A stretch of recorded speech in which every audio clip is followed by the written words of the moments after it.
Halo teman-teman semua, selamat datang di podcast Ngobrol Santai bareng ASN. Baik lagi bareng aku, Evi Novianti dari Suku Dinas PPAPP Kota Administrasi Jakarta Pusat. Hari ini aku nggak sendirian nih, karena aku ditemenin sama teman-teman aku yang keren-keren banget nih, rekan sejawat aku dari kelompok 1A. Di sini ada Mas Fauzi. Halo Mas Fauzi. Mas Fauzi ini dari Dispusip. Halo. Berikutnya ada Mas Bubung. Halo Mas Bubung. Mas Bubung ini dari Sudin Sumber Daya Air. Berikutnya ada Mas Adam Suryana. Halo Mas Adam. Mas Adam sendiri ini dari Dinas Gulkarmat. Lalu ada Mbak Gabriela Putri dari Dinas Kesehatan ya Mbak. Halo semuanya. Gimana kabarnya Mas, Mbak? Mbak.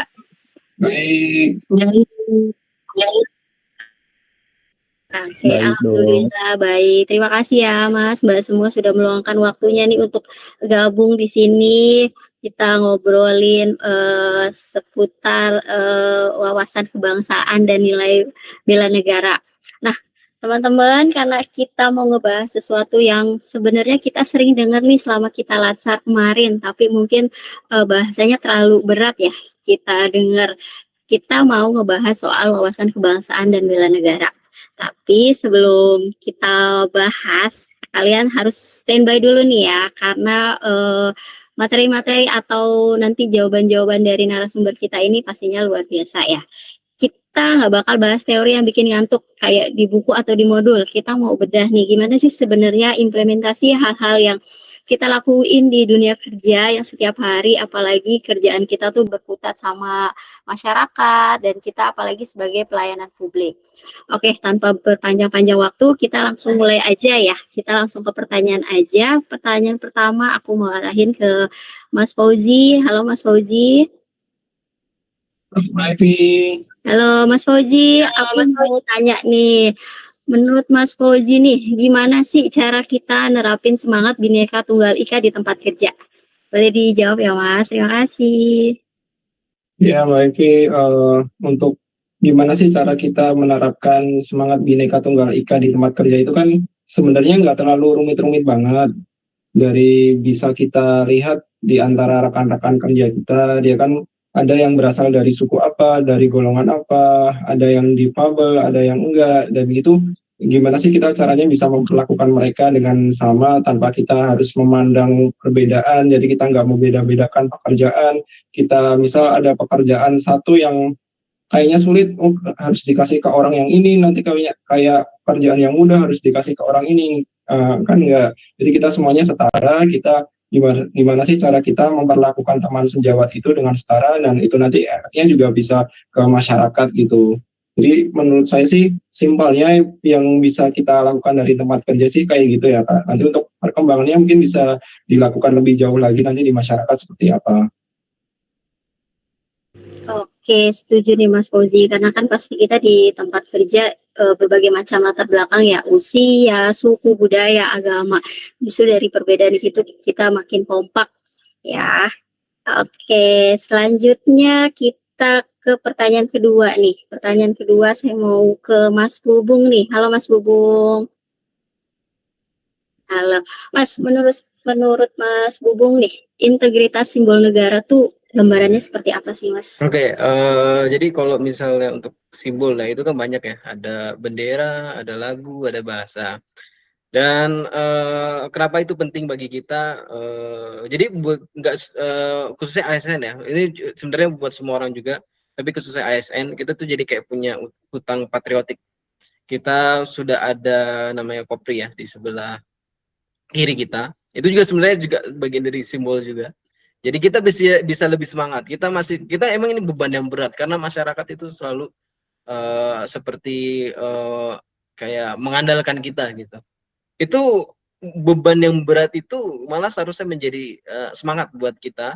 Itu adalah hal yang terhormat buat kita, dan itu adalah hal yang terpuji untuk kita juga. Itu identitas negara, kita harus semuanya harus hafal dan kita harus menghormatinya, dan beban tersebut adalah semangat semangat juang dari semua orang, termasuk khususnya untuk ASN. Begitu. Betul banget nih, setuju banget nih Mas Bobo. Saya salpuk nih sama latar belakang Mas dan Mbak semua di sini nih. Ini juga udah mencerminkan suatu simbol negara kita masing-masing ya, dengan backgroundnya rumah adat masing-masing nih. Ini menarik nih. Saya baru nemu nih background Zoom simbolnya rumah adat. Oke, terima kasih Mas Bubung. Kita lanjut ke pertanyaan ketiga ya. Pertanyaan ketiga saya mau arahin ke Mas Adam deh. Halo Mas Adam. Halo Mbak Evi, halo rekan-rekan semua. Halo, Mas mau nanya nih, menurut Mas Adam, apa sih aksi bela negara dalam kehidupan sehari-hari Mas Adam yang sederhana deh Mas Adam lakuin di tempat kerja? Oke, baik. Terima kasih Mbak Evi atas waktu dan pertanyaannya. Aksi bela negara itu bukan berarti kita harus mengangkat senjata ya. Nah, kebetulan saya bekerja di Dinas Penanggulangan Kebakaran dan Penyelamatan. Nah, yang pertama yaitu disiplin dan profesionalisme, yaitu berangkat kerja tepat waktu. Nah, profesionalisme itu di sini kita tidak membeda-bedakan seorang, mau itu ras ataupun agama seseorang, maupun itu dia pejabat atau bukan, kita akan tetap melayani. Nah, yang kedua, siap siaga melayani masyarakat. Nah, di sini kita sebagai petugas pemadam kebakaran, kita siaga 1 kali 24 jam. Nah, satu hari satu hari itu kita berjaga menunggu ada panggilan kebakaran, penyelamatan ataupun pendaruratan lainnya. Nah, maupun kita sedang makan ataupun kita mandi, nah kita tinggalin. Kita lebih mementingkan kedaruratan tersebut. Itu saja sih Mbak Evi sebenarnya. Terima kasih Mbak Evi.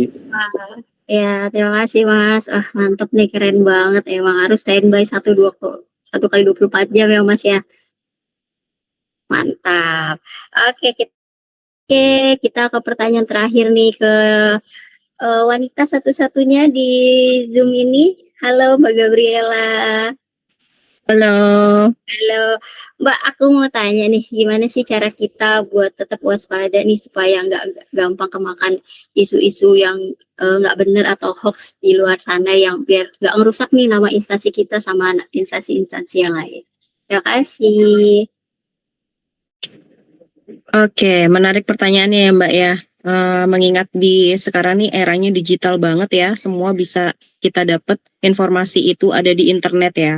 Kalau tips dari aku adalah kita coba nih kalau dapat info jangan langsung ditelan mentah-mentah. Ya, coba kita buka dari website resmi dari instansi yang akan kita tuju gitu.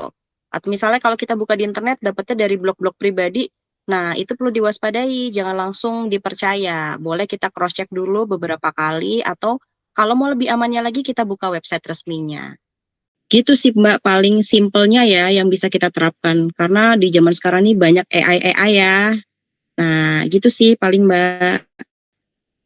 Nah, iya betul, setuju banget nih ya. Intinya sih kita cari dulu kebenarannya ya. Ini websitenya resmi atau enggak, valid atau enggak. Dan kalau emang kita dapat info sesuatu yang enggak benar, kita cukup di kita aja nih, nggak usah kita share-share lagi ke orang lain, karena info itu juga belum tentu benar kan. Jadi cukup di kita aja dan kita cari tahu dulu kebenarannya ya.